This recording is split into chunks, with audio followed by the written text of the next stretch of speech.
Los terremotos son algo habitual en Japón. Estas catástrofes naturales pueden alcanzar una magnitud de 9, donde 1 es un ligero empujón y 9 puede destruir ciudades enteras. Esto ocurre porque Japón está situado en el anillo de fuego del Pacífico. Es así. Toda la superficie de nuestro planeta está dividida en unos 12 grandes trozos de corteza terrestre. Y todos ellos se mueven lentamente. En los lugares donde se juntan estos trozos, se producen terremotos con mayor frecuencia. Japón se encuentra justo en el punto donde la placa del Pacífico choca con la placa filipina. Esta colisión ocurre bajo el agua y crea enormes olas. Y podría ser mucho peor que un simple terremoto. Para escapar del desastre acuático, la gente construyó enormes muros a lo largo de toda la costa noreste. No todos los terremotos provocan un tsunami. Muchos temblores se producen cuando la corteza terrestre diverge en diferentes direcciones y crea brechas. Pueden destruir casas, calles y bosques, pero un terremoto de este tipo no puede provocar un tsunami. Solo se forman olas enormes cuando la actividad sísmica hace que la corteza se mueva verticalmente hacia arriba o abajo. La presión del agua se desplaza en el fondo, lo que genera una liberación de energía. Esta energía empuja el agua y crea un tsunami. Por el mismo principio, se pueden iniciar pequeñas olas al lanzar una piedra al agua. Y tales terremotos verticales ocurren a menudo en la costa de Japón. Primero se forma una ola. Esta va ganando velocidad y aumentando de tamaño. Su altura puede alcanzar unos 12 metros, casi tan alta como un edificio de 5 pisos. Se aproxima a la costa y acelera a 800 kilómetros por hora. Esta es la velocidad de crucero de un avión comercial. Millones de litros de agua que pesan miles de toneladas se están acercando. Y ahora la ola está llegando a la orilla y demoliendo todo a su paso. Casas, árboles, autos, nada puede resistir la fuerza destructiva de la naturaleza. Un tsunami así de fuerte cubrió la costa noreste de Japón en el 2011. Cambió el paisaje de la playa y el fondo marino. Estos cambios son la razón de otro peligroso fenómeno natural: los vórtices submarinos. Los remolinos arrastran todo lo que está cerca. Antes se construían diques a lo largo de la costa para proteger a los pueblos costeros, pero la fuerza de las olas destruía fácilmente esos muros. Por eso, tras el desastre del 2011, decidieron crear una nueva protección a gran escala en Japón. Gastaron más de $10,000 millones y varios años en ello. Como resultado, crearon unos 440 muros masivos a lo largo de toda la costa.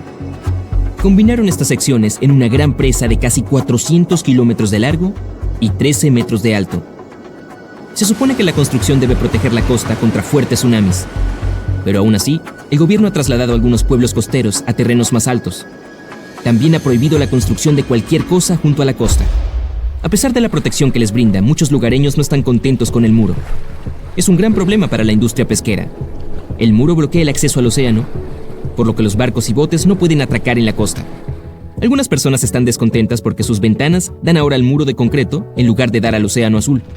El dinero gastado en el muro podría haberse empleado en trasladar aún más casas. A los residentes les preocupa que el muro solo crea una ilusión de seguridad. Una ola gigante puede chocar contra él a gran velocidad y romperlo en pedazos. Y estos trozos de concreto pueden causar incluso más destrucción. Algunos científicos coinciden con esta opinión. La mayoría de los expertos están seguros de que el muro no dará una protección del 100%, pero puede ayudar a retrasar la inundación, dando a la gente más tiempo para evacuar. En estas situaciones, cada minuto cuenta. Es imposible predecir con exactitud la ocurrencia del terremoto. Pero cuando empieza, los sensores pueden calcular el tiempo que tardará la ola en llegar a la costa. Por ejemplo, la última vez que se dio una alerta de tsunami fue 5 minutos después del terremoto. Cualquier ola grande se mueve a gran velocidad y puede estar muy cerca de la costa. Parece que la gente casi no tiene tiempo para salvarse de un tsunami. Afortunadamente, los ciudadanos de Japón están preparados para ello. Participan regularmente en simulacros de evacuación por tsunami. Aprenden a actuar correctamente durante una inundación que se avecina. Tienen un plan de acción que puede salvar sus vidas. Todo eso, junto con el muro, aumenta las posibilidades de sobrevivir a una catástrofe. No solo se forman tsunamis en las costas de Japón. El poder del agua aquí se une a menudo al poder del fuego. En 2010, a unos cientos de kilómetros al sur de Tokio, cerca de la isla de Iwoto, un fuerte estruendo bajo surgió de las profundidades del mar. Luego, 1 millón de burbujas salieron a la superficie. El agua comenzó a calentarse y a hervir. Su temperatura era tan elevada que se podían escalfar huevos en ella. La zona caliente creció hasta alcanzar el tamaño de un estadio.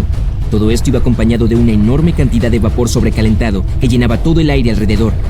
Entonces salieron trozos de tierra del agua. En este punto, todo había terminado. El agua se enfrió, la superficie del océano volvió a estar en calma. Ese día, un volcán submarino entró en erupción. No se produjo ninguna catástrofe, pero en el 2021 volvió a suceder. La Guardia Costera de Japón advirtió de una fuerte actividad volcánica en la región. El vapor caliente y los gases de la boca del volcán estallaron fuera del agua y se elevaron en el aire hasta una altura de 16 kilómetros, que es cerca del doble de la cima del monte Everest. Un enorme volcán se despertó y comenzó a subir lentamente a la superficie. Si miras este lugar desde arriba, puedes ver que no es solo un volcán, es toda una isla con forma de herradura. Los sismólogos dicen que esta isla volcánica es solo la punta del iceberg. ¿Cómo mezclan sus metáforas? Todavía hay mucho espacio volcánico bajo el agua. La isla llena el aire de gas y ceniza.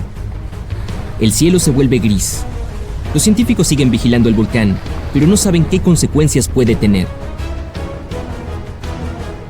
Este tipo de erupciones volcánicas submarinas son comunes en la costa de Japón.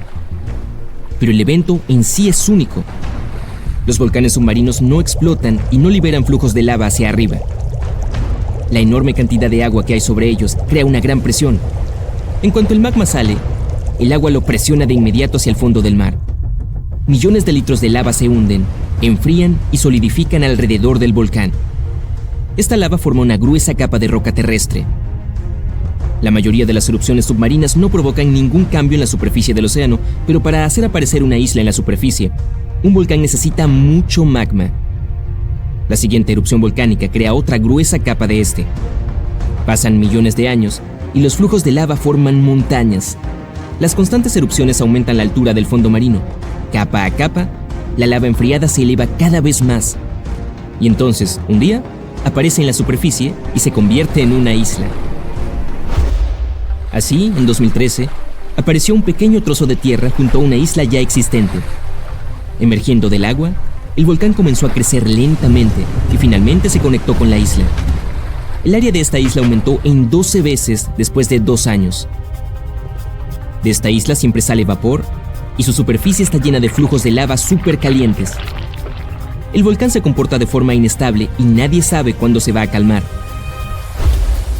Una vez, la gente construyó una pequeña ciudad en una isla similar.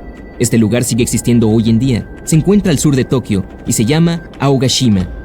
La gente no está demasiado preocupada por la posibilidad de una catástrofe, a pesar de que la última vez que un volcán entró en erupción aquí fue en mayo de 1785. Yo no estaba por aquí en ese entonces, pero aquellos tiempos la gente ya había construido una ciudad y vivía allí, así que, un día soleado, miles de pájaros despegaron de pronto y abandonaron la isla. Entonces el suelo empezó a temblar. Un sonido grave y pesado salió de las profundidades de la isla. Unas corrientes de gas se precipitaron desde la cima del volcán del bosque. El volcán lanzó tierra y grandes piedras hacia el cielo. La erupción no fue rápida, duró varias semanas. Han pasado más de 200 años desde entonces y el volcán sigue durmiendo. Reconstruyeron la ciudad. Ahora este lugar luce de ensueño. Esa es probablemente la razón por la que la gente no quiere abandonarlo. A pesar del riesgo de una nueva erupción, siguen viviendo y trabajando aquí. Hay muchas fuentes termales. La isla también tiene un rico suelo y las aguas que la rodean están llenas de peces. El volcán puede despertar en cualquier momento. Afortunadamente, los servicios meteorológicos y sismológicos vigilan la actividad del volcán. Así que, ¿alguna suposición? Un tsunami que golpee las principales ciudades en o cerca del mar Mediterráneo y en la parte noreste del Océano Atlántico no es una cuestión de si, sino de cuándo. Es aterrador y surrealista pensar que lugares como Cannes o Barcelona podrían verse repentinamente azotados por una enorme ola. Pero el hecho es que las costas europeas se encuentran en áreas tectónicas activas. Solo alrededor de 10% de todos los tsunamis en el mundo ocurren en el Mediterráneo y ha habido al menos 290 en esta área desde 1600 antes de la era común. A pesar del número relativamente bajo, este fenómeno ha causado numerosos desastres devastadores a lo largo de la historia de Europa. En 1755, un terremoto de magnitud 8,5 con epicentro al oeste-suroeste del Cabo de San Vicente provocó un tsunami que destruyó gran parte de Lisboa, la capital de Portugal. Unos 40 minutos después del terremoto, una enorme ola arrasó con el puerto y el centro de la ciudad, avanzando rápidamente por el río Tajo. El fenómeno fue tan rápido que varias personas a caballo tuvieron que galopar hacia terrenos más altos para evitar ser arrastradas. Y eso fue solo el comienzo de una pesadilla, ya que dos olas más aterradoras golpearon Lisboa justo después. Un desastre como este es similar a lo que vemos en el Océano Pacífico varias veces por siglo, pero en el Atlántico es muy raro. Se espera que este tipo de gran tsunami ocurra cada 3 o 5 siglos, pero ahora podría suceder mañana. Marsella, en Francia, Chipiona, en España y otras ciudades están en la lista de ubicaciones importantes que podrían inundarse pronto, con aproximadamente un 100% de posibilidad de ser golpeadas por un tsunami en los próximos 30 años. Las estadísticas muestran que la ola probablemente será de más de 1 metro de altura. Sé que no suena mucho, en especial porque cuando pensamos en tsunamis, imaginamos olas aterradoramente altas, como la que golpeó la bahía Lituya en Alaska. En ese caso, la ola tenía más de 518 metros de altura. Pero debemos recordar que incluso las olas de solo 50 centímetros de alto pueden ser peligrosas para los nadadores, porque no solo importa la altura del tsunami, sino también el flujo y el movimiento del agua, sin mencionar las inundaciones que pueden dañar playas, puertos y calles. Si la costa tiene un pequeño puerto y el malecón es excepcionalmente bajo como en Cannes, este desastre natural podría ser mucho más peligroso. Tsunamis de alrededor de 2 metros de altura pueden levantar coches del suelo, mientras que olas más pequeñas pueden crear muros de agua que viajan a 65 kilómetros por hora. Además, existen estos eventos menores que tal vez no arruinen todo, pero que aún pueden costar una fortuna. Por ejemplo, grandes bancos de arena que se mueven en el fondo del océano, como las dunas de arena que cambian en los desiertos, pueden dañar los oleoductos o cables submarinos para internet y comunicaciones, y eso termina costando millones de dólares a empresas y gobiernos. Es por eso por lo que las organizaciones como la UNESCO están preocupadas por la posibilidad de que un tsunami peligroso golpee Europa pronto, así que están haciendo todo lo posible para prevenir escenarios apocalípticos, como lo que sucedió en 2004 cuando un terremoto frente a la costa de Sumatra, Indonesia, causó olas de más de 30 metros de altura en las comunidades costeras, resultando en más de 200.000 vidas perdidas. Y no olvidemos 2011, cuando un terremoto frente a la costa de Tohoku, Japón, provocó un tsunami que llegó a unos 9,5 kilómetros tierra adentro y causó un gran accidente nuclear en una central eléctrica a lo largo de la costa. Más de 16.000 personas perdieron la vida en esa tragedia, y el evento resultó en miles de millones de dólares en daños a la infraestructura. Estos desastres fueron un gran llamado de atención y hemos avanzado mucho desde 2004. Hoy estamos mucho más seguros, en gran parte porque el sistema de alerta de tsunamis es altamente efectivo para detectar esta peligrosa situación con rapidez. A diferencia de muchos otros fenómenos naturales, un tsunami puede ser anticipado.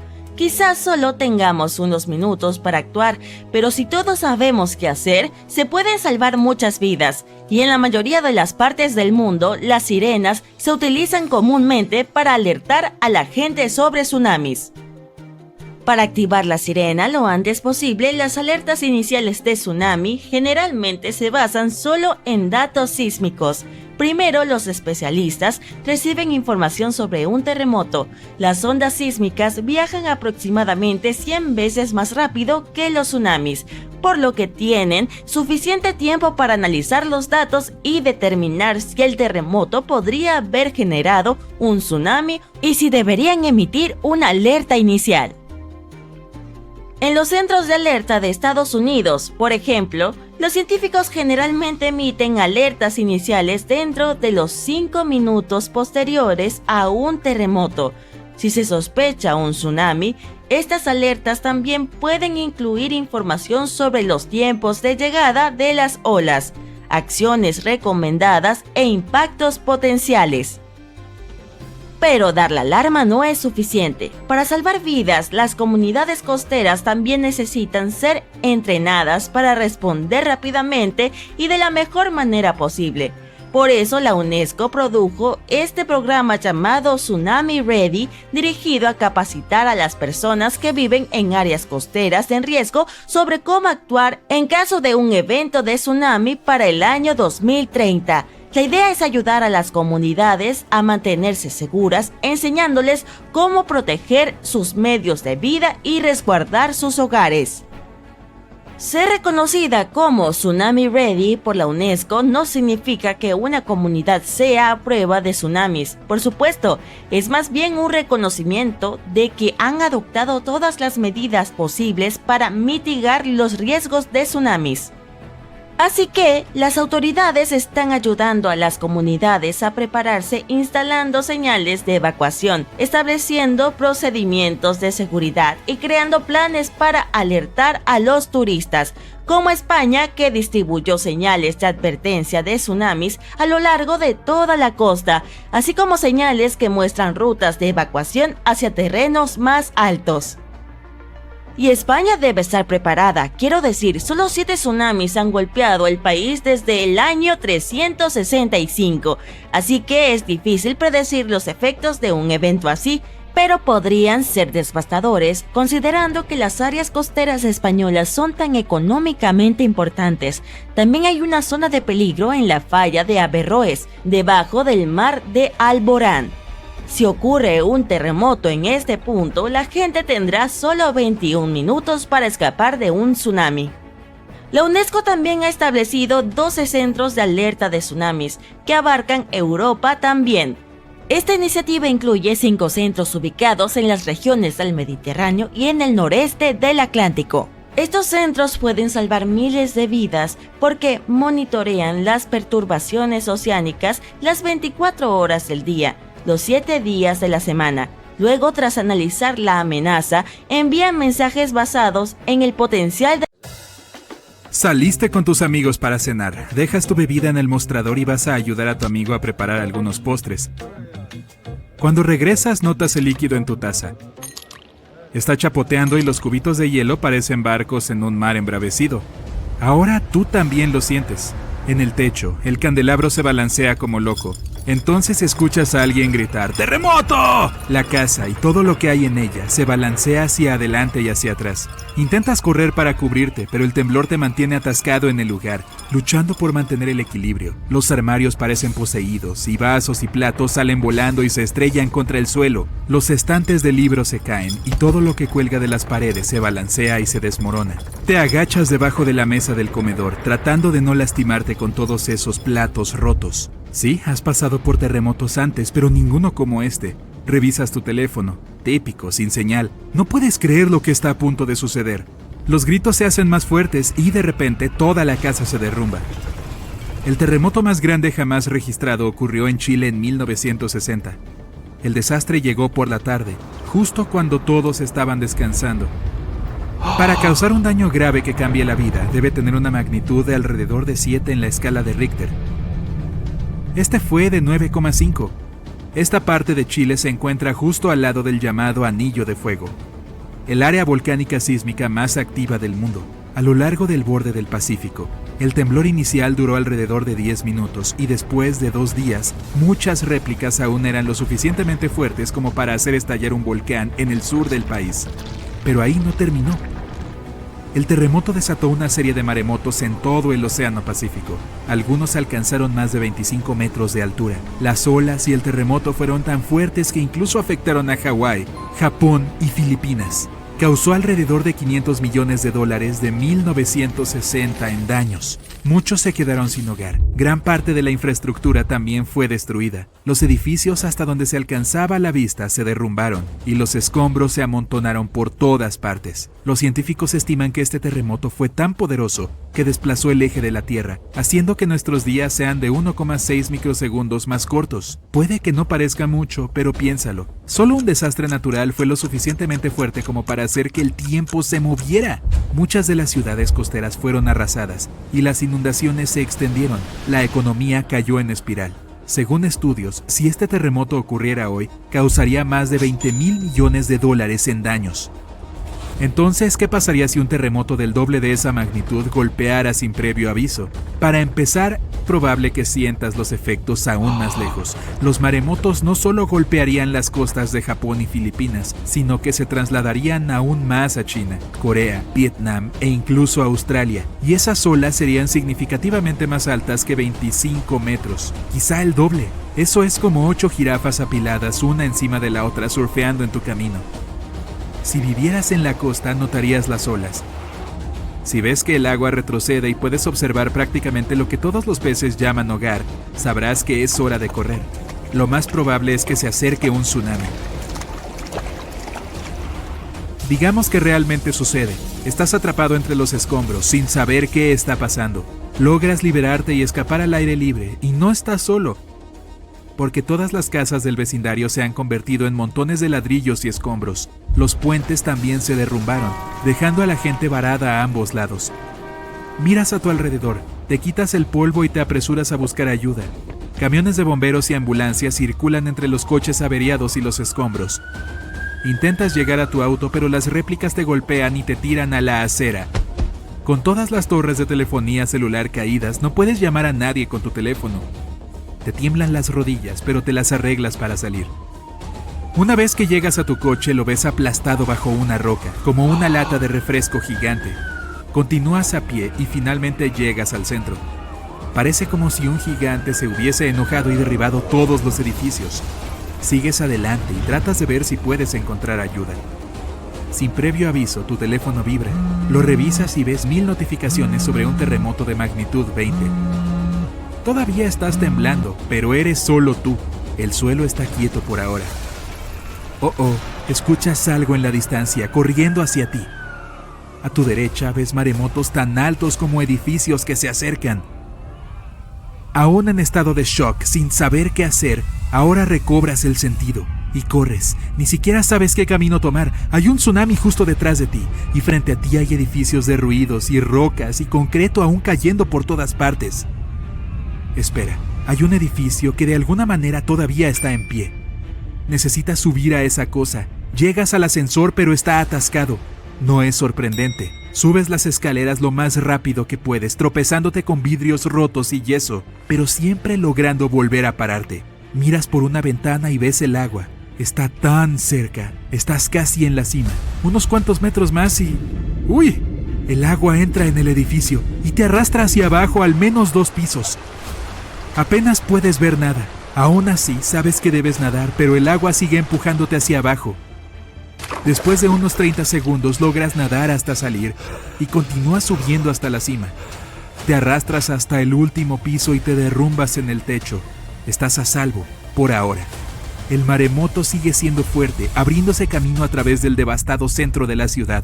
Tu teléfono ahora está fuera de servicio y es inútil. Tienes una vista perfecta de 360 grados de tu ciudad, cubierta de agua y escombros.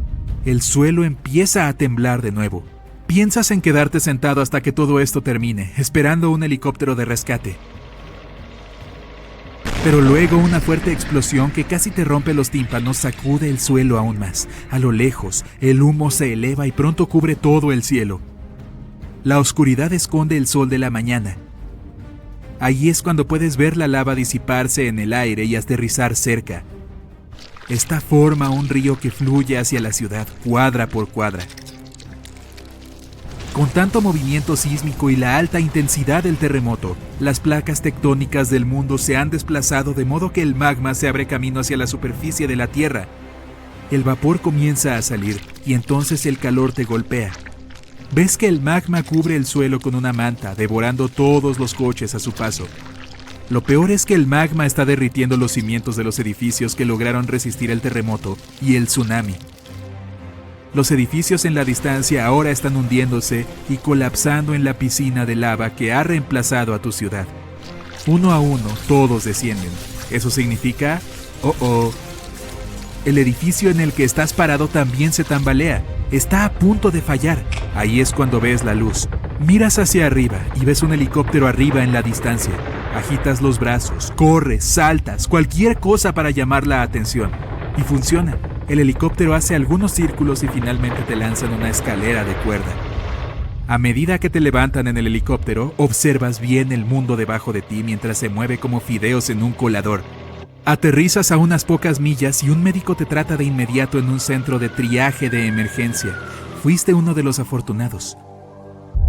Un año después, el agua del tsunami ha retrocedido. La lava que fluía hacia el interior se ha enfriado, pero todo ese magma cambió permanentemente el suelo debajo de él, y toda la ciudad desapareció. El desastre arrojó a todo el país a una pesadilla financiera que durará décadas. Se necesitan meses para inspeccionar la ciudad, asegurándose de que no haya cables eléctricos peligrosos o tuberías de gas rotas en ninguna parte. Están reconstruyendo tu ciudad más al interior de donde estaba la antigua. En otras ciudades reconstruyen directamente sobre las ruinas. En otros, simplemente deciden trasladar a todos a una ciudad cercana. Un terremoto submarino abre una enorme brecha en el fondo del océano. Un gran volumen de agua se mueve para llenar la grieta. Al mismo tiempo, las ondas comienzan a extenderse desde ese punto.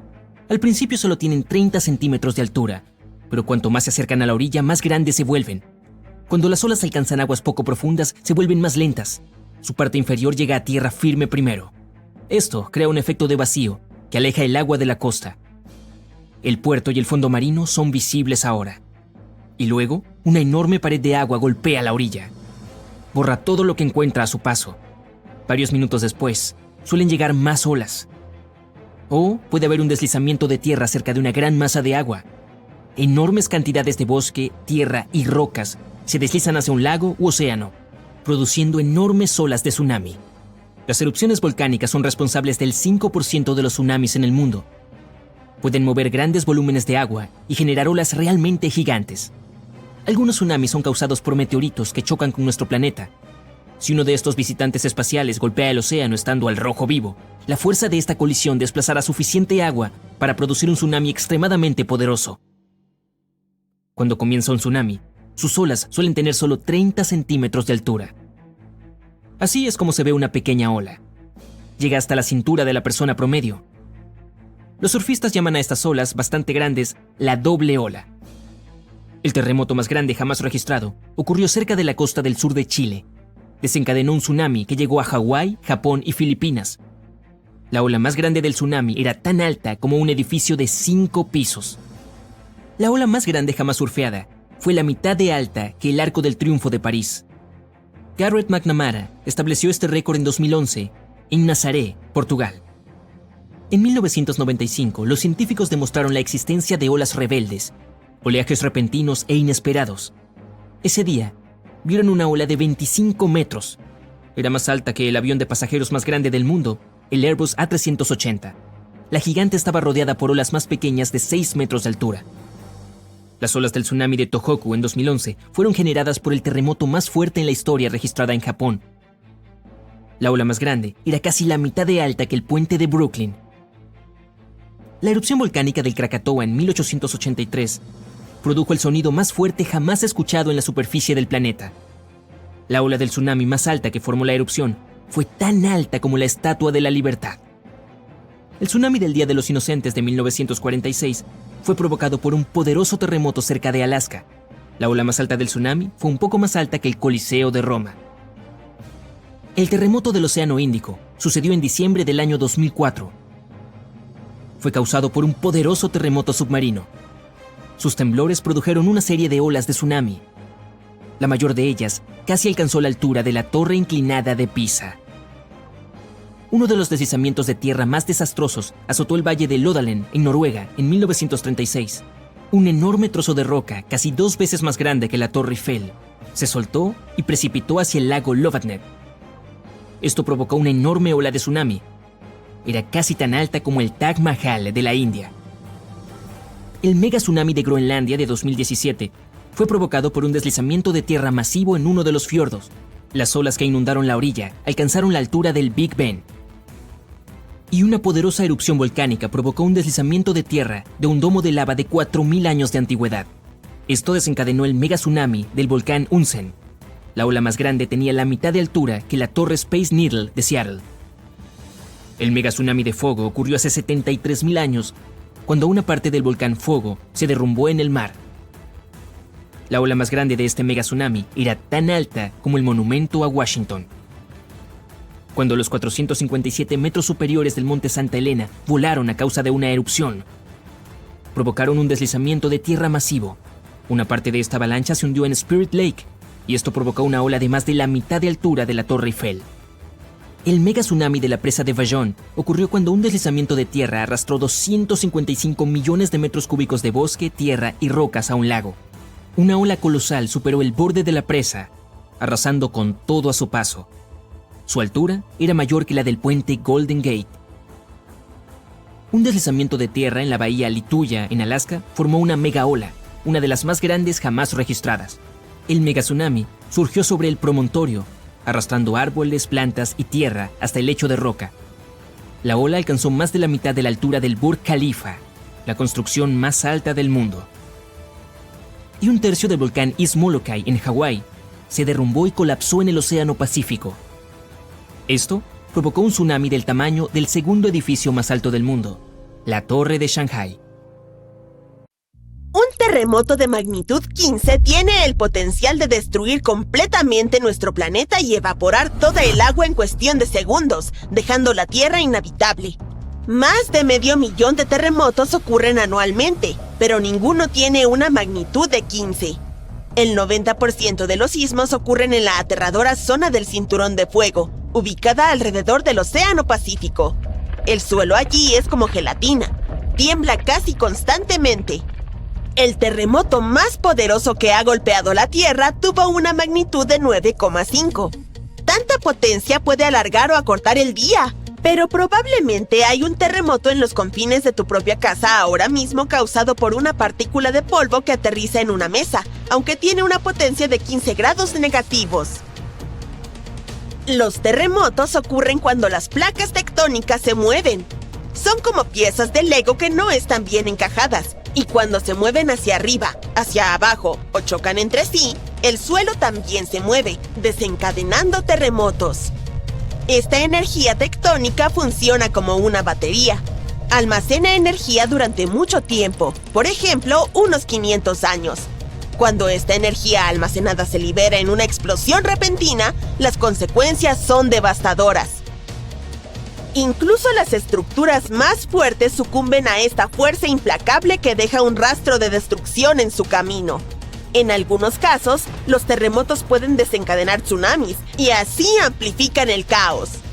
Tal cantidad increíble de poder puede abrir la tierra y causar un daño inconmensurable. La intensidad de un terremoto se mide por la escala de Richter, pero ahora está siendo reemplazada por la escala de magnitud de momento. Cuando ocurre un terremoto, escuchamos que dicen cuán fuerte es. Suele ser de 1 a 10. Afortunadamente, aún no hemos tenido un terremoto de 10 en la escala de Richter. El terremoto más potente que ha ocurrido en la historia moderna sucedió en Chile en los años 60. Fue de alrededor de 9,5 en la escala de Richter y alteró la rotación de la Tierra y desajustó la duración del día en 2 milisegundos. También desencadenó un enorme tsunami y afectó una vasta área de 250.000 kilómetros cuadrados. La escala de Richter en realidad no tiene un límite. Sin embargo, no es necesario medir algo por encima de 25, porque si eso sucediera, simplemente nos convertiríamos en polvo y a nadie le importaría medir ese desastre. Como dijimos, el terremoto más fuerte tuvo una magnitud de 9,5. Si esta magnitud hubiera sido solo medio más fuerte, habría creado una línea de ruptura de 3.500 kilómetros de largo. Eso es casi 7 veces el tamaño de Wyoming. Un terremoto de magnitud 11 crearía una grieta alrededor del mundo. Enormes tsunamis golpearían las zonas costeras destruyendo todo, y la Tierra entraría en una terrible crisis ambiental. Si te gusta el senderismo, tendrías nuevas montañas para explorar, creadas por el aterrador terremoto. Incluso la temperatura podría aumentar debido a las erupciones volcánicas y los gases de efecto invernadero resultantes. Nuestro planeta se convertiría en un horno caliente. Los lugares más seguros serían los que se encuentran lejos de cualquier edificio, mar, océano y montañas, donde existiría una baja probabilidad de deslizamientos de tierra. Los países no preparados para terremotos serían totalmente destruidos y las ciudades se convertirían en montones de escombros y polvo. Subir en la escala de Richter solo empeoraría las cosas. Pero no te preocupes, un terremoto de esa magnitud es imposible. La corteza terrestre no tiene suficiente energía para producir semejante desastre. Pero hay algo que tiene mucho más poder y puede producir megaterremotos. Los asteroides tienen el poder suficiente para destruir nuestro planeta, como todos sabemos por la experiencia de los dinosaurios. Ese asteroide tenía alrededor de 10 kilómetros de largo y causó enormes daños al planeta. Desató terremotos que sacudían constantemente el suelo durante meses. Estos temibles sismos eran 50,000 veces más fuertes que el terremoto de Chile. También provocaron un tsunami que fue 30,000 veces más potente que el tsunami del Océano Índico, y este último fue uno de los tsunamis más devastadores que jamás hayan azotado la Tierra. Los terremotos causados por el asteroide tuvieron una magnitud de 11, lo que los convirtió en el desastre natural más poderoso y aterrador que jamás haya existido, y esperemos que siga siendo así. El tsunami del Océano Índico solo afectó a ciertas regiones del mundo. En cambio, el tsunami del asteroide afectó a todo el planeta y tenía olas de 10 metros de altura. Aunque hubieras viajado al lugar más remoto de la Tierra, no habrías podido esconderte de este ángel de la muerte. Un terremoto de magnitud 15 no sería un 50% más fuerte que el terremoto de Chile. La escala no funciona así. Sería alrededor de 1 millón de veces más poderoso que un terremoto de magnitud 9,5. Podría hacer que toda el agua de la Tierra se evaporara, dejándonos devastados y sin ningún H2O para sobrevivir. Todos los ecosistemas colapsarían, todas las cadenas alimentarias se romperían, y probablemente solo algunas bacterias muy fuertes sobrevivirían a lo imposible. Y esa es solo una fracción de las cosas aterradoras que podrían suceder. El océano es como el aire acondicionado de nuestro planeta. Sin él, la Tierra sería extremadamente caliente. El océano también sirve como un escudo contra los poderosos rayos del sol. Actúa absorbiendo el calor y enfría la Tierra. Los científicos creen que lo más peligroso sería la incapacidad de la corteza terrestre para sobrevivir a los violentos temblores de un terremoto de magnitud 15. Si nuestro planeta milagrosamente sobreviviera y no se convirtiera en polvo, habría enormes aberturas en su corteza. El suelo se volvería gelatinoso. Se movería aleatoriamente hacia arriba, abajo, izquierda y derecha, y ningún edificio sobreviviría a eso. Nuestra civilización retrocedería hasta la era de Stonehenge. Los movimientos tectónicos como este son devastadores. Algo similar ocurrió en Japón, cuando las placas tectónicas se separaron 50 metros y luego volvieron a unirse, creando un terremoto de magnitud 9. Ningún lugar de la Tierra está exento de este escalofriante fenómeno natural. Aún así, ciertas zonas tienen una mayor probabilidad de ser destruidas que otras, como el Cinturón de Fuego, donde ocurre el 90% de los terremotos. Este es un lugar donde hay terremotos casi todos los días. El Cinturón de Fuego se encuentra en el Océano Pacífico. Forma un anillo alrededor de los continentes que rodean al Pacífico. Allí, varias placas tectónicas convergen, creando un terreno altamente inestable. Para hacer el problema aún más aterrador, el 75% de los volcanes activos se encuentran en esta zona. El 90% de los volcanes inactivos también están allí, lo que hace a este lugar extremadamente peligroso. Los científicos estudian con detenimiento esta región para encontrar una forma de predecir cuándo podría ocurrir el próximo terremoto. El cinturón de fuego no es el único lugar que tiene riesgo de terremotos. En California, a lo largo de la falla de San Andrés, 2 placas tectónicas han almacenado energía durante más de 200 años. La falla de San Andrés tiene una longitud de 1.150 kilómetros y tiene el potencial de producir. Un terremoto en Indonesia comenzó en 1829 y duró 32 años. Alcanzó su punto culminante en 1861, con una magnitud de alrededor de 8,5. Fue causado por las placas tectónicas debajo de la isla chocando lentamente entre sí. Los investigadores descubrieron que el terremoto se había estado acumulando durante algún tiempo después de analizar el coral en el área. Descubrieron que estaba siendo expuesto periódicamente al aire libre. Esto fue causado por el terremoto gradual que movió la Tierra hacia arriba y hacia abajo. Los científicos llaman a estos terremotos silenciosos de décadas de duración, es decir, eventos de deslizamiento lento. Un solo rayo puede calentar el aire a alrededor de 30.000 grados centígrados. El calor hace que el aire se expanda rápidamente creando una onda de choque o un boom que conocemos como trueno. Hay cerca de 3 billones de árboles en la Tierra. Eso se traduce en aproximadamente 422 por cada persona. Antes de los humanos el número se acercaba a los 6 billones. Casi el 70% de la superficie de la Tierra estaba cubierta por agua que, en promedio, tiene una profundidad de alrededor de 4 kilómetros. El 97% de los volcanes de la Tierra se encuentran bajo el agua, así como la cordillera en medio del océano, una enorme cadena montañosa que tiene más de 64.000 kilómetros de largo. Los seres humanos han extraído alrededor de 190.000 toneladas de oro del planeta. Los expertos predicen que todavía queda alrededor del 20% por explorar, pero esta cifra cambia constantemente. El volcán activo más grande del mundo se encuentra en Hawái, llamado Mauna Loa. Se encuentra a más de 4 kilómetros sobre el nivel del mar. Dado que la mayor parte está bajo el agua, la cima del volcán se encuentra a unos asombrosos 17 kilómetros de su base. Tiene la misma longitud que más de 160 campos de fútbol. La temperatura más alta jamás registrada en la Tierra fue de 58 grados centígrados. Se registró en el Asisia o la actual Libia, el 13 de septiembre de 1922. La temperatura más baja fue un escalofrío de menos 90 grados centígrados registrado en la base Vostok de Rusia en 1983. La Tierra es el 5º planeta más grande del sistema solar detrás de Júpiter, Saturno, Urano y Neptuno. Tiene una circunferencia de aproximadamente 40.000 kilómetros y una persona promedio tardaría unas 8.300 horas en caminar alrededor de la faz de la Tierra. Sin embargo, la separación entre las masas terrestres de la Tierra haría que tal viaje fuera casi imposible. La Tierra tarda 365,25 días en orbitar alrededor del Sol. Debido a que nuestros años calendarios solo tienen 365 días, agregamos un día bisiesto adicional cada 4 años para compensar la diferencia. Rusia es el país más grande del planeta, con un área total de alrededor de 17 millones de kilómetros cuadrados. Abarca más de 1/8 de la superficie terrestre habitada de la Tierra. Pero tiene una población relativamente pequeña dado su tamaño. La Tierra es el único planeta con una luna.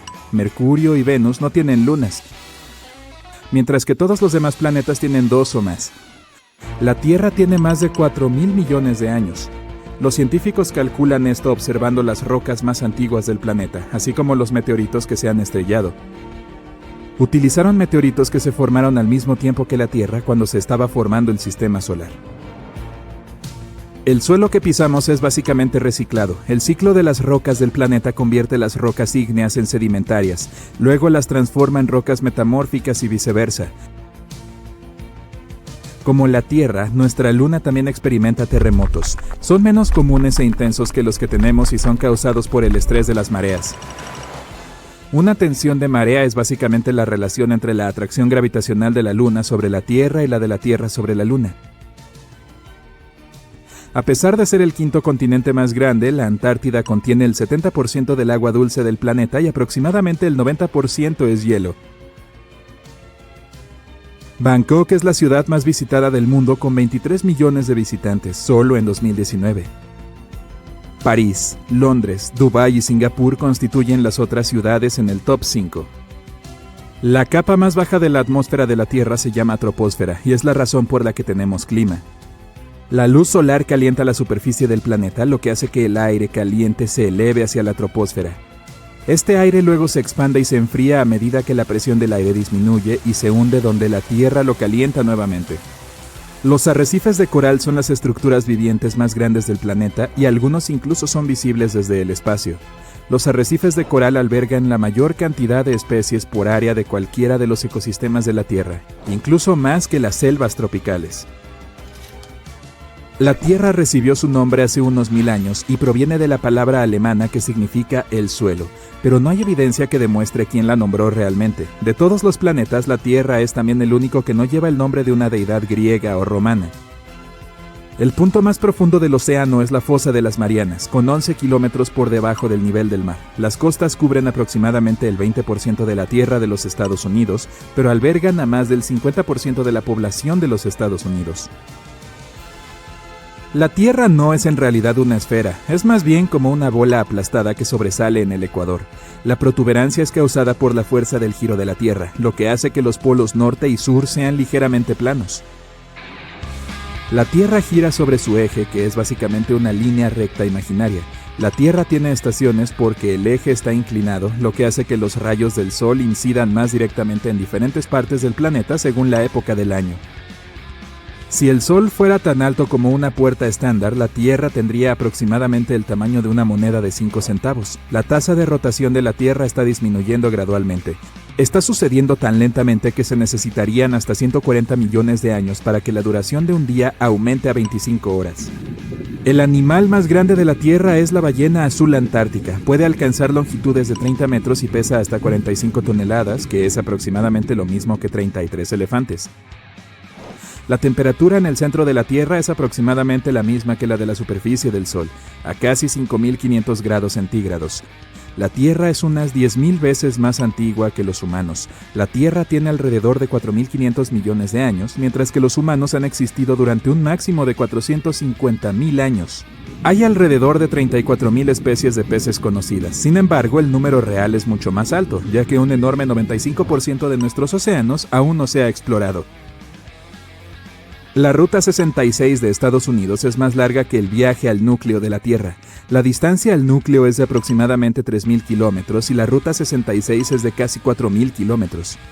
La Tierra está formada por 3 componentes principales: la corteza, el manto y el núcleo, que se divide en el núcleo externo y el núcleo interno.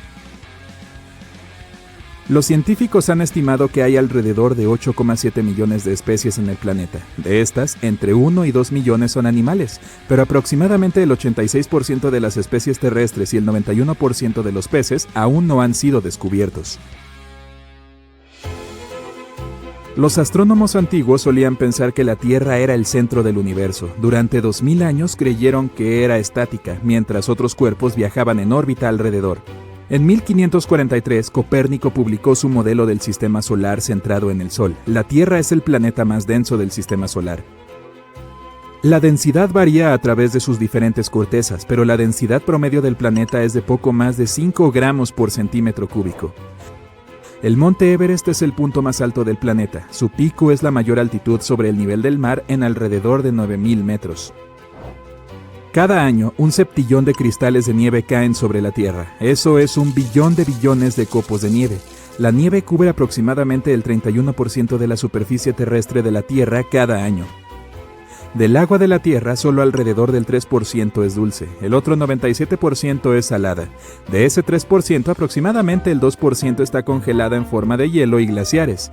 Entonces, menos del 1% del agua dulce del planeta está en lagos, ríos y subterráneos. La masa de agua interior más grande del mundo, o lago para nosotros, la gente normal, es el Mar Caspio. Tiene un área de 371.000 kilómetros. El lago más profundo del mundo es el lago Baikal, en Rusia, y tiene 1.610 metros de profundidad. La atmósfera de la Tierra es aproximadamente un 78% de nitrógeno y un 21% de oxígeno, con pequeñas cantidades de vapor de agua, dióxido de carbono y otros gases. Se cree que ningún otro planeta tiene tanto oxígeno, lo que explica por qué la Tierra es el único planeta donde se ha descubierto vida, hasta ahora. Aparte de la Luna, hay 2 asteroides en órbitas coorbitales con la Tierra.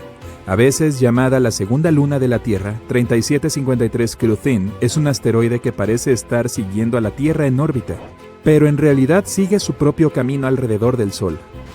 2002 AA29 es otro asteroide que hace una órbita de herradura alrededor de la Tierra que lo acerca al planeta cada 95 años. Cuando pensamos en volcanes activos, una región viene inmediatamente a la mente: el cinturón de fuego del Océano Pacífico. 3/4 partes de los volcanes de la Tierra se encuentran en esa zona. Comparemos el área con Australia, que no tiene ninguna actividad volcánica. El viejo continente de Europa también está tranquilo, o al menos nos gusta pensar eso. ¿Puedes adivinar cuál es el volcán más activo de Europa? Si pensaste en el monte Etna en la isla de Sicilia, en Italia, acertaste. El volcán ha erupcionado unas 200 veces y ha estado lejos de dormir en las últimas décadas. La última vez que esto ocurrió fue en agosto de 2023. La montaña más alta del Mediterráneo tiene medio billón de años. Pero en Islandia hay un volcán mucho más joven. Se activó el 10 de julio de 2023.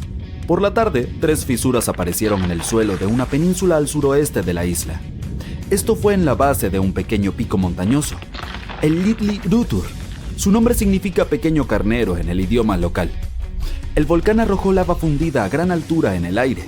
También había columnas de gas en la zona, pero la comunidad científica no se sorprendió por el evento. Ya sabían mucho sobre el área volcánica que se extiende entre las ciudades de Reykjavik y Keflavik. Su nombre es difícil de pronunciar: Fagradalsfjall. ¡Hey! ¿Quién se robó las vocales? Ya había erupcionado durante los 2 veranos anteriores. Esta actividad llegó después de 8 siglos de inactividad. En los días previos a la última erupción, los sismólogos, los científicos que estudian terremotos, registraron más de 12.000 temblores. Cuando la Tierra se abrió en julio de 2023, las fisuras eran de más de 1 kilómetro de largo. A la mañana siguiente, 2 de ellas se cerraron. Toda la lava comenzó a salir de la última fisura. Esta creció hasta convertirse en un cono alargado, la forma más simple de un volcán con la que todos estamos familiarizados. Pronto, la lava llenó un gran cráter. Creció casi 30 metros de altura en la primera semana, y sigue creciendo. En la noche en que comenzó la erupción, la lava se extendió en todas direcciones. Sus cenizas incendiaron el musgo seco en las inmediaciones. Las autoridades locales cerraron el área circundante. Había gases tóxicos provenientes de los volcanes y humo del musgo en llamas.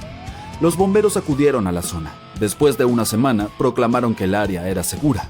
Pronto llegaron visitantes para presenciar el nacimiento del volcán más joven de Europa. Esta forma de turismo está bastante desarrollada en Islandia. Las personas vienen de todo el mundo para observar los volcanes activos. La Tierra de Hielo y Fuego alberga más de 130 volcanes. Unos 30 de ellos están activos. Sé lo que estás pensando. ¿Es seguro el turismo de volcanes? Bueno, en Islandia lo es. Las autoridades del país investigan y monitorean constantemente todos los puntos calientes. La isla está salpicada de varias docenas de estaciones sísmicas. Estas ayudan a los investigadores a predecir con precisión las futuras erupciones. Y los servicios de emergencia están acostumbrados a este tipo de eventos. Pueden acordonar rápidamente las zonas de peligro. Esto es lo que sucedió en el año 2010. Un volcán en el sur de Islandia, cuyo nombre resulta difícil de pronunciar para todos, hizo erupción. Expulsó una columna de vapor y ceniza que alcanzó los 11 kilómetros de altura. No fue un buen momento para ser un viajero aéreo. Los vientos llevaron la enorme columna hacia el sureste, hacia el norte de Europa. Muchos países cerraron su espacio aéreo durante varios días por razones de seguridad. El volcán hizo erupción en marzo, pero la Tierra ya temblaba desde enero del mismo año. Por eso, los sismólogos sabían que se acercaba una erupción. Cuando se trata del volcán más joven del continente, la infraestructura turística ya está allí. Los visitantes pueden dejar sus autos en un estacionamiento designado. Luego se embarcan en una caminata de 5 horas. Esto conduce a una plataforma de observación. Los turistas están tan cerca del epicentro que pueden sentir el calor del cráter. El espectáculo es más impresionante por la noche. La seguridad nunca es una preocupación. Los científicos regularmente trazan mapas de riesgo que delinean los límites de los campos de lava. De este modo, los visitantes que siguen las reglas nunca están en peligro. Más de una semana después de que comenzó la erupción, una sección del cráter colapsó. La lava fluyó cuesta abajo, al oeste del volcán. Este majestuoso río ardiente es de lava de movimiento lento. Los científicos la categorizan como tipo AA. El término es de origen hawaiano. Este describe lava basáltica que tiene una superficie áspera y quebradiza. El flujo está compuesto de bloques de lava rotos llamados clinker. Estos se desprenden a medida que la sustancia fluye y revelan áreas rojizas y ardientes. Las secciones más frías de la lava son de color gris y negro. Cuando avanza, produce un sonido distinto, como el del vidrio cuando se rompe. Casi un mes después de la erupción del nuevo volcán, obtuvimos imágenes aéreas de un fenómeno interesante. Un tornado se formó directamente sobre el flujo de lava. Esto ocurre debido a las altas temperaturas en el área. Cuando las condiciones son adecuadas, una columna de aire caliente puede convertirse fácilmente en un mini tornado. Los científicos observaron un evento similar, un lavanado, durante la erupción del monte Kilauea en Hawái en 2018. Los campos de lava de la segunda isla más grande de Europa cuentan la historia de la creación de Islandia. Se sitúa sobre el lugar donde se encuentran las placas de América del Norte y Eurasia. Las placas tectónicas son enormes pedazos rocosos de la capa más externa de la Tierra, la litosfera. Hay aproximadamente 20 de ellas. Se asientan sobre una capa de roca parcialmente derretida, la astenosfera. Toda la lava que vemos en la superficie empieza su viaje aquí. Podrías decir que estas placas flotan sobre roca derretida. Sus límites son inestables. Cuando dos placas se rozan entre sí, liberan inmensas cantidades de energía. La formación de volcanes es un resultado. Estos son lugares donde la roca derretida, es decir, el magma, asciende hasta la superficie. Islandia comenzó a formarse aproximadamente hace 60 millones de años. Las placas tectónicas bajo el océano se separaron. La lava se acumuló suficientemente en la superficie para crear terreno sólido. Esta antigua roca está hoy bajo las olas. A medida que la lava nueva llega a la superficie y se enfría, empuja la roca antigua lejos del centro de la isla. Por eso las partes más antiguas de Islandia no tienen 60, sino solo 16 millones de años. Los campos de lava activos del país son jóvenes en términos geológicos. Algunos de ellos tienen menos de 1000 años. Los científicos consideran a la isla un punto caliente para los volcanes, con intención de juego de palabras. Casi un tercio de la lava basáltica que llegó a la superficie terrestre en la historia registrada desde el siglo XVI provino de erupciones islandesas. Enjambres de fisuras, como las que ocurrieron antes de la erupción de 2023, cubren el 30% del país nórdico. Por esta razón, solo un cuarto de la isla está habitado. Los vikingos noruegos fueron las primeras personas en establecerse en Islandia a principios del siglo X. La naturaleza les regaló una ruidosa fiesta de bienvenida. Solo unos años después de su llegada, en el 934 d.C., presenciaron una de las mayores erupciones volcánicas de la historia. Los vikingos provenían de una región sin volcanes, por lo que no tenían ni idea de lo que estaba sucediendo. Hoy, los islandeses están acostumbrados a tales eventos. Esto es bueno porque su tierra natal está entrando en una nueva era de actividad volcánica. Los vulcanólogos sospechan que los eventos recientes son una introducción a décadas de erupciones más frecuentes. La península que alberga el volcán más joven de la Tierra está a solo 27 kilómetros al suroeste de la ciudad capital de Islandia. Ha estado inactivo durante mucho tiempo. Las erupciones actuales allí son un recordatorio de que los procesos naturales que crearon Islandia todavía están en curso. Recientemente científicos descubrieron que existe un vínculo histórico entre las erupciones volcánicas en el norte de Europa y los glaciares. Nuestro planeta atravesó al menos 5 importantes eras de hielo. Estos fueron periodos excepcionales largos cuando la temperatura promedio en la Tierra... Hace 7.500 años, el fondo del Pacífico colapsó. Enormes deslizamientos enterraron el lecho marino en segundos. Hoy, submarinos robot han explorado la zona. Los escaneos revelan pruebas de al menos 10 megaterremotos cíclicos distintos. Ahora, investigadores advierten que las placas siguen trabadas y acumulando presión. Si empiezan a moverse, podrían detonar nuevos sismos de alerta roja y lanzar tsunamis devastadores hacia la costa. Veamos el mapa. Esta falla es como un cierre gigante. Mide más de 600 millas, desde el norte de California hasta Canadá. Se llama la zona de subducción de Cascadia y forma parte del Cinturón de Fuego, Esa famosa herradura enorme alrededor del Pacífico que, digamos, puede servirte de guía de a dónde ir si te gusta el turismo de volcanes y terremotos. Uno de los eventos más grandes de Cascadia ocurrió hacia el año 1700.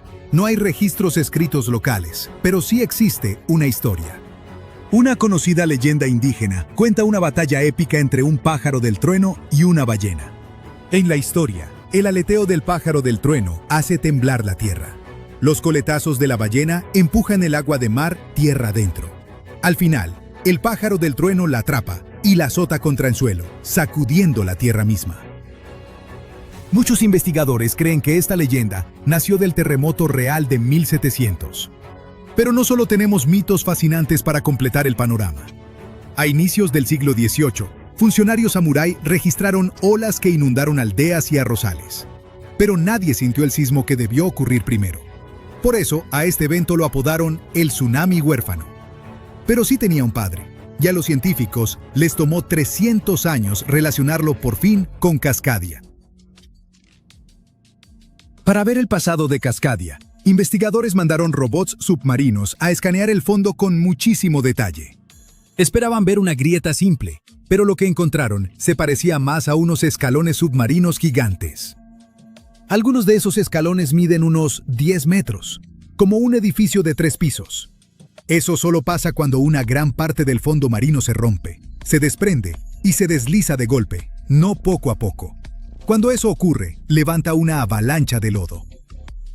Imagínate un frasco con tierra y agua. Lo agitas con fuerza y abajo se asienta una capa nueva. Cada capa es básicamente una marca de tiempo de un gran sismo.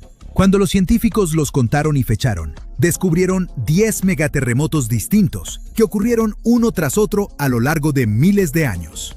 Eso significa que Cascadia no libera la presión poco a poco, se queda atorada mucho tiempo y luego, de repente, revienta con violencia.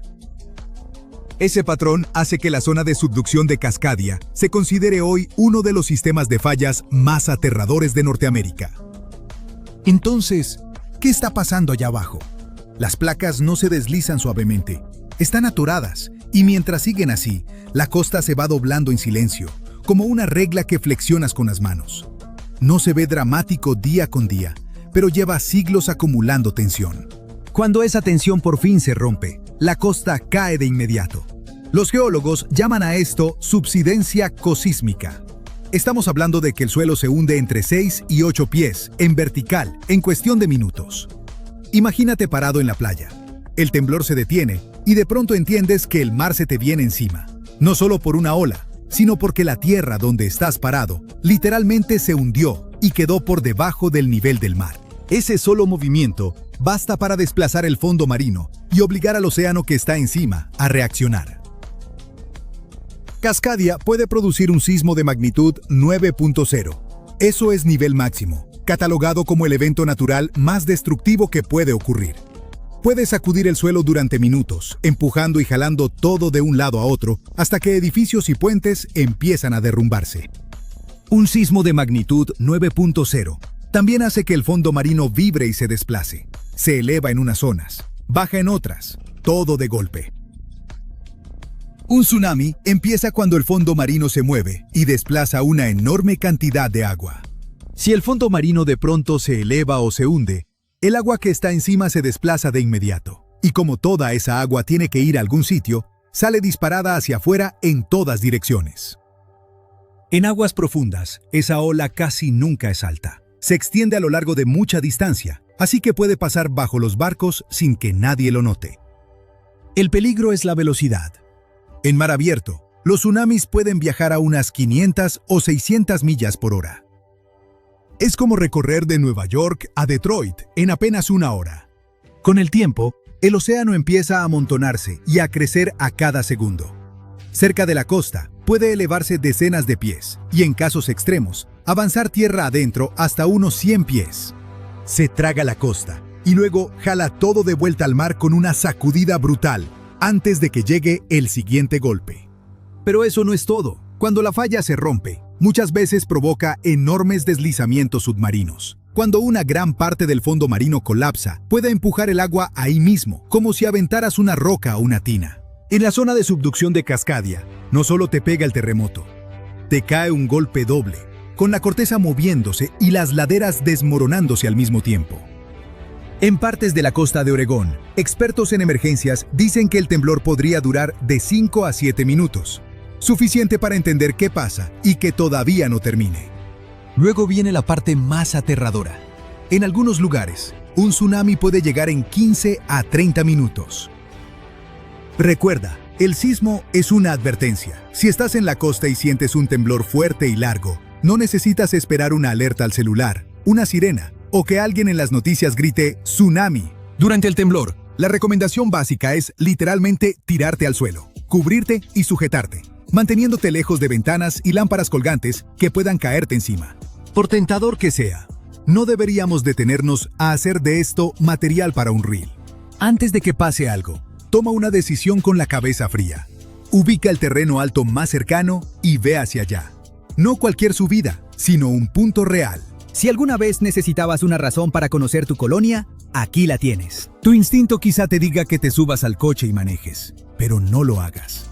Lo más probable es que las carreteras estén bloqueadas y que los puentes estén dañados. Quienes viven en la costa ya saben, zapatos junto a la cama y una mochila lista, por si acaso. El peligro no termina con el primer golpe, porque un tsunami, bueno, llega en olas. La primera casi nunca es la más grande, y el mar puede seguir entrando y saliendo, latiendo así durante horas. Esto crea un jaloneo brutal. El agua que se retira actúa como un vacío enorme y arrastra mar adentro todo lo que queda atrapado en el reflujo. El desastre de Japón de 2011 es el ejemplo más reciente y claro de lo que puede hacer una magnitud 9.1. El fondo marino se levantó de un solo jalón enorme, y minutos después, el océano literalmente reacomodó la costa. Una enorme pared de agua se metió tierra adentro, superando los 100 pies de altura en algunos puntos y convirtiendo la costa en una banda transportadora de escombros. Era como si el agua convirtiera los coches en bolas de boliche gigantes y los contenedores en enormes bloques de metal, destrozando puertos e inundando aeropuertos bajos y subestaciones. Por último, ¿qué dicen las autoridades sobre cuándo podría llegar el próximo desastre en Cascadia? Bueno, no pueden darnos fechas exactas, pero sí dieron algunas probabilidades. Para el terremoto más grande y aterrador posible, el Servicio Geológico de Estados Unidos dice que hay entre un 10 y un 15% de probabilidad de que ocurra en los próximos 50 años. La probabilidad de un sismo que no sea la versión mega es de 1 en 3 en los próximos 50 años. Y sí, eso es bastante alto, pero no todo pinta tan mal. Los científicos saben que esto no es al azar. Cascadia sigue un patrón, y con patrones es como se prepara uno. Ya sabemos cómo construir para un sacudimiento fuerte, y cada vez detectamos mejor dónde se está acumulando la tensión. No significa que podamos detener el terremoto, pero sí que cada vez entendemos mucho mejor qué podemos esperar. Mientras tanto, nada más ten una mochila de emergencia junto a la puerta, y de vez en cuando, date una vuelta por tu colonia. Algo está a punto de cambiar por completo el futuro de la costa oeste, la línea costera, la infraestructura, todo el mapa. Los científicos temen que no viene solo un gran terremoto, sino dos, uno provocado por el otro. Pocos lo tenían en el radar, pero nuevos estudios lo están cambiando todo. Durante décadas, todos trataron la falla de San Andrés y la zona de subducción de Cascadia como dos monstruos separados que simplemente vivían en el mismo vecindario. Eran poderosas e independientes, pero ahora se cree que estas dos fallas gigantes están vinculadas y que una podría arrastrar a la otra, causando una ruptura inmediata. Cascadia se mueve, San Andreas se mueve. Lágrimas de San Andreas, las de Cascadia y sus consecuencias son inquietantes. Científicos vieron que esto pasó 10 veces en los últimos 31.000 años. Terremoto, pausa, terremoto. Proviene de núcleos de sedimentos marinos, cápsulas del tiempo extraídas del fondo del océano. Los investigadores analizaron capas de sedimento y hallaron dobletes, capas de escombros creadas por dos terremotos masivos tan seguidos que el océano apenas pudo asentarse entre ellos.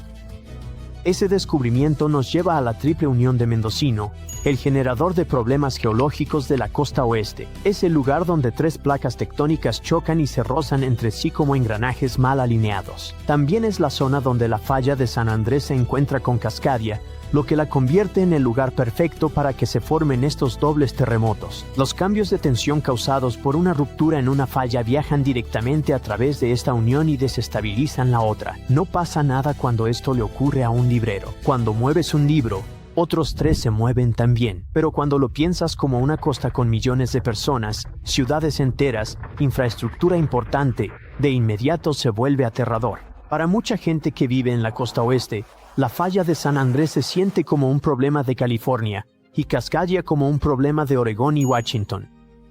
Pero cuando entiendes que estas 2 fallas pueden básicamente activarse una a la otra, deja de ser un problema local y se convierte en uno continental.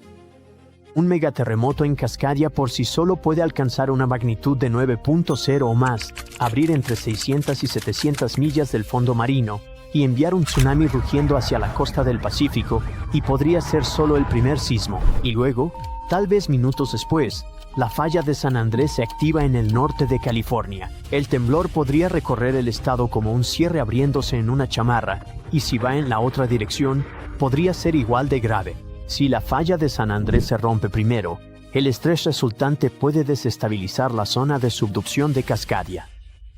Podrías tener primero el terremoto en California, con edificios tambaleándose, carreteras partiéndose y fallas eléctricas, y luego, poco después, el océano se retira en Oregón o Washington e inicia la cuenta de 20 minutos para un tsunami.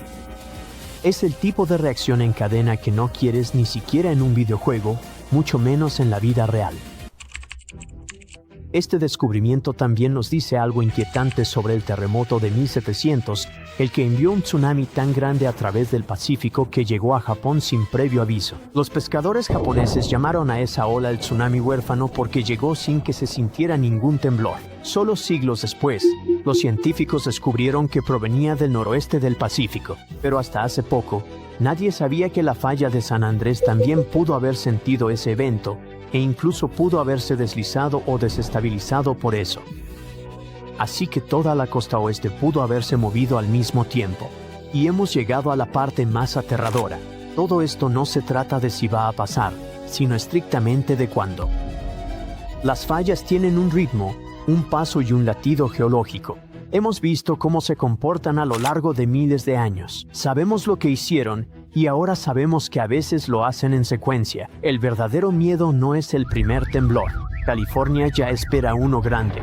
El verdadero miedo es el segundo temblor, el que llega antes de que hayas revisado a tu familia, antes de que los servicios de emergencia se reorganicen, antes de que regrese la luz y antes de que se asiente el polvo. Aunque no vivas en la costa oeste, esto también te afecta. Los puertos de California, Oregón y Washington manejan una enorme parte de las importaciones de Estados Unidos. Si fallan, no solo afectará a la costa. La onda expansiva impacta a todo el país y al mundo. Los precios suben, las cadenas de suministro se frenan, la gasolina escasea y los envíos se retrasan. El mundo está más conectado de lo pensado, y un golpe geológico en el Pacífico no sería solo un desastre local. Se extendería, hilo por hilo, a la vida de todos. Así que quienes tienen el poder deben prepararse no para una sola gran ruptura, sino para 2. Planes de emergencia, rutas de evacuación, tiempos de respuesta y diseño eléctrico deben actualizarse. La naturaleza ya mostró el daño de una gran ruptura a la economía moderna. Sucedió en Japón en 1995. El 17 de enero, a las 5:46 de la mañana, el sismo ocurrió justo en la punta norte de la isla Awaji, a solo 12 millas de Kobe, una ciudad enorme y muy activa que en ese entonces tenía alrededor de 1.400.000 habitantes y otros 2.600.000 en Osaka, que está cerca. La ruptura se extendió a lo largo de la falla Nojima por unos 25 millas. Eso no suena a mucho hasta que te das cuenta de que edificios enteros no pueden sobrevivir ese tipo de empujón lateral. Más de 5.000 personas perdieron la vida. 43.000 resultaron heridas. Casi 400.000 edificios quedaron dañados de manera irreparable. Este desastre golpeó una de las zonas industriales más grandes de Japón, y cuando te metes con un lugar así, el impacto no se detiene en la costa. Los daños sumaron $200.000 millones por infraestructura destruida y negocios cerrados. El puerto de Kobe colapsó. Solo el 30% de las vías Osaka-Kobe funcionaban. Parte de la Ruta Nacional 28 desapareció bajo tierra. Escuelas, hospitales y edificios municipales, el 85% sufrió daños o quedó inutilizable. Hubo incendios por todo Kobe, casi 300 incidentes, quemando unas 70 manzanas de ciudad y cobrando entre 600 y 700 vidas más. Cerca de 100.000 se fueron para siempre, el 2,5% de la población en menos de un año. Y algo importante, fallaron tantos puentes que los ingenieros notaron que los diseños antiguos no soportaban movimientos laterales. Las casas con techos de teja, hechas para tifones, colapsaron porque el peso estaba muy arriba. Las casas posteriores a 1981 resistieron, probando la importancia de las normas sísmicas. Japón invirtió $58.000 millones en restaurar la zona. La luz volvió en días, las carreteras y trenes funcionaron en pocos meses. La vía duró 21 meses. El puerto quedó listo en poco más de 2 años y los escombros se habían ido. En 15 meses, la manufactura volvió al 98% de lo anterior. Las tiendas reabrieron. En 1999, la economía de Kobe alcanzó el 75 a 90% de niveles previos. Japón renovó su gestión de desastres, crearon el Consejo Central y mejoraron códigos de obra. Mejoraron todo, desde simulacros de emergencia hasta el diseño urbano resistente al fuego, y lanzaron el sistema de alerta temprana de terremotos que ahora le da a Japón esos valiosos segundos antes de que empiece a temblar, el mismo sistema que ha salvado incontables vidas desde 2007. Pero a pesar de todas estas mejoras, la región de Kansai sigue estando en una zona peligrosa. La falla Nojima, que rompió en 1995, aún pasa bajo ellos. Los sismos de Osaka en 2018 y Noto en 2024 recordaron que la amenaza sigue ahí, esperando su momento. Un futuro gran evento en ese sistema podría golpear aún más fuerte simplemente porque la región se ha vuelto más compleja, más interconectada y con mayor carga económica. Así que Kobe ni siquiera fue una ruptura doble de falla, pero aún así destruyó un importante centro industrial, remodeló la economía nacional y cambió para siempre las rutas de envío globales. Por eso, cuando los científicos empezaron a hablar de 2 fallas conjuntas activándose una tras otra en Cascadia y San Andrés, ni siquiera tienes que imaginarte las consecuencias. Ya tuvimos un adelanto en 1995.